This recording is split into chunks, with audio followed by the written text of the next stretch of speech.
यह विद्यालय ग्रामीण अंचल में संचालित है और यहाँ की समस्या को लेकर के हम ग्रामीण एकत्रित हुए हैं। नमस्कार दोस्तों, त्रेता युग की शिक्षा आज कलयुग में नजर राजस्थान में आ रही है। बोधि वृक्ष के नीचे भगवान गौतम बुद्ध को ज्ञान प्राप्त हुआ। दरअसल ये ना ही त्रेता युग है और ना ही यह वैदिक काल है और ना ही गुप्त काल है। यह एक कलयुग चल रहा है और कलयुग में वैज्ञानिक साइंटिस्ट चांद पर चले गए हैं, लेकिन यहाँ के स्टूडेंट के लिए के बैठने में छत तक नहीं है। दरअसल बात यह है कि राजस्थान के दक्षिणी क्षेत्रों में बांसवाड़ा जिले के आदिवासी अंचल क्षेत्र में 12वीं कक्षा तक के विद्यालयों को स्कूल के भवन भी नहीं बन पा रहे हैं। ग्रामीण नेताओं एवं यह अधिकारियों को ऑफिसरों एवं 6 साल से यह दरवाज़ा खटखटा रहे हैं, जो कि डकार कुंडी में लोगों ने कई बार उन्होंने अधिकारियों एवं नेताओं को भी उनके दरवाजे खटखटा चुके हैं, लेकिन अभी तक यहाँ पर कोई एक्शन नहीं लिया गया है। इस कारण से यहाँ के ग्रामीण स्थानीय लोगों ने उनका निर्णय है कि हम यहाँ पर जिला कार्यालय का घेराव करेंगे। साथ ही आपको बता दें कि दरअसल यह बात है कि 12वीं तक की कक्षा के लिए यह तकरीबन 275 स्टूडेंट के लिए सिर्फ 2 कमरे हैं और 10 कक्षा पेड़ों के नीचे बैठकर पढ़ रहे हैं। ये त्रेता युग नहीं है, ये वैदिक युग नहीं है, जहाँ पर बच्चे अभी ये स्कूल छत के नीचे नहीं बट यहाँ पर पेड़ों के नीचे बैठकर पढ़ाई कर रहे हैं। साथ ही आपको मैं दावे के साथ कह सकता हूँ कि यहाँ पर शायद ही कोई नेता का बच्चा पढ़ता होगा, लेकिन यहाँ पर सभी गरीबों, किसानों एवं कोई व्यापारी के बच्चे पढ़ाई करते हैं, इसलिए उनके किस्मत में यह छत तक नहीं लिखा गया है। खुले आसमान में बैठकर नीचे पढ़ाई कर रहे हैं डकार कुंडी स्कूल में। यह शर्मनाक दृश्य बांसवाड़ा के परतानपुर गढ़ी के विधानसभा क्षेत्र का है, जहां पर नेता सुबह शाम आदिवासी यह है, आदिवासी हिंदू है, आदिवासी वह है के नाम पर यह दिन गुजारने के लिए पिछले 5 सालों तक खुले आसमान के नीचे पढ़ाई कर रहे हैं बच्चे।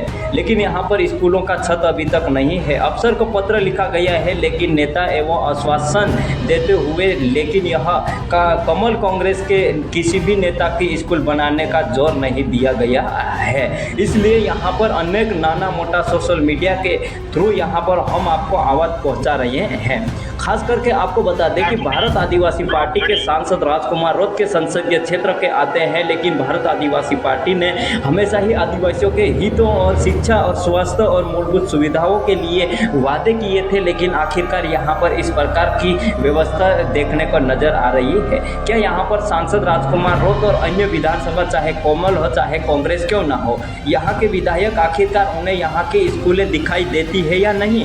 अगर नहीं दिखाई देती है तो क्यों नहीं दिखाई देती है? अगर दिखाई देती है तो यहाँ पर स्कूल की व्यवस्था क्यों नहीं किया जाता है? यह तो अभी वर्तमान में जो चल रहा है ग्रीष्म ऋतु, लेकिन आने वाले समय में शीत ऋतु आ जाएगा और साथ ही यहाँ पर वर्षा ऋतु आ जाएंगे। उस समय यहाँ के स्टूडेंट कहाँ पर बैठकर पढ़ाई करेंगे? जिस प्रकार से स्कूल की व्यवस्था कर दी गई है, अगर काश यहाँ पर मंदिर होता तो यह कब से बन जाता। आखिरकार हम किसी के खिलाफ नहीं है, अगर मंदिर बनाओ चाहे स्कूल बनाओ, लेकिन सबसे पहले हम प्राथमिकता के लिए हम स्कूल को रखेंगे। और यह तपी एवं ठंडी में, यह बरसात के फुटी एवं इसके सभी के बीच में डकार कुंडी के गांव में ही मासूम बच्चे यहाँ पर खुले आसमान के नीचे पढ़ाई करने के लिए मजबूर हो रहे हैं, लेकिन स्कूल भवन के अभाव में उनका भविष्य अंधकार में जा रहा है। राजस्थान के सीएम भजनलाल सरकार जीत से निवेदन कर रही है कि गंभीर समस्या है, इसे जल्दी से संज्ञान ले और इसे कुंडी की खुले आसमान में पेड़ के छांवों में बैठकर पढ़ाई करने वाले स्टूडेंट के लिए यह व्यवस्था किया जाना चाहिए। आपको बता दें कि 2 कमरों में चल रही है 12वीं कक्षाएँ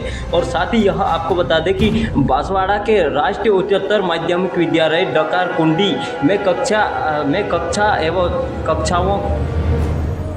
कक्षाओं में अभाव के मात्र 2 कक्षाएँ को ही 12वीं पहली से लेकर 12वीं की कक्षा तक संचालित की जा रही है। इस विद्यालय को लेकर 274 बच्चे यहाँ पर नामांकन के लिए 2013 के माध्यमिक एवं 2017 से इसे यह उच्च माध्यमिक स्तर पर ही क्रमोत्तर किया गया है, लेकिन विद्यालय में यह क्षतिग्रस्त के लिए यहाँ पर 10 कमरे की गिराया गया है। नवीन कक्षाएँ और कक्षा को यह स्वीकृति जारी जारी नहीं की गई है, लेकिन इसे लेकर बरामदे को ही कक्षाओं को संचालित किया जा रहा है। ग्रामीणों ने बताया है कि कई बार अधिकारियों का समस्या भी अवगत करवाई गई है, लेकिन यह समाधान आज तक नहीं हुआ है। ग्रामीणों को अब तक आंदोलन के लिए उन्होंने चेतावनी भी दी गई है। ग्रामीणों ने कहा है कि हमारे पास जितने स्टूडेंट हैं, यह मिलकर हम यह डिस्ट्रिक्ट को हम घेराव करेंगे। आदिवासी परिवार बेरसा ने कहा है कि राजस्थान और केंद्र में डबल इंजन की सरकार होने के बावजूद भी यह राज्य राजस्थान सरकार के लिए शिक्षा एवं हाल की यह 6 साल नेताओं और यह कलेक्टर के संभागीय आयुक्त और सरकार को ज्ञापन देकर भी थक गए हैं। आखिरकार भवन नहीं बना है। आखिरकार यहाँ के बच्चों का स्थिति देखिए। यहाँ के लोगों को स्किल इंडिया कहते हैं, मेड इन इंडिया कहते हैं। आखिरकार यह कब तक बनेंगे बच्चे? यहाँ पर उन्हें एक प्रैक्टिकल कंप्यूटर एवं स्किल इंडिया का नाम लिया जाता है, लेकिन यह आज भी पेड़ों के छांव में बैठकर पढ़ने वाले स्टूडेंट का भविष्य अंधकार में जा रहा है।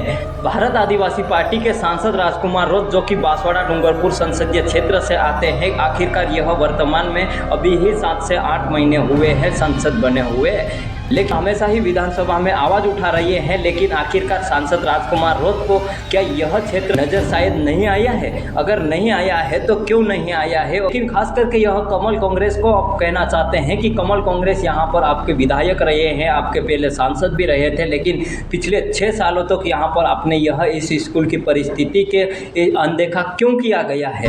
यहाँ के ग्रामीणों और बच्चों को यहाँ पर जवाब दीजिए राजस्थान सरकार। बाकी आप इस वीडियो से लेकर अपनी प्रतिक्रिया कमेंट में जरूर बताइए। चैनल पर नए हो तो सब्सक्राइब कीजिए। जय जोहार।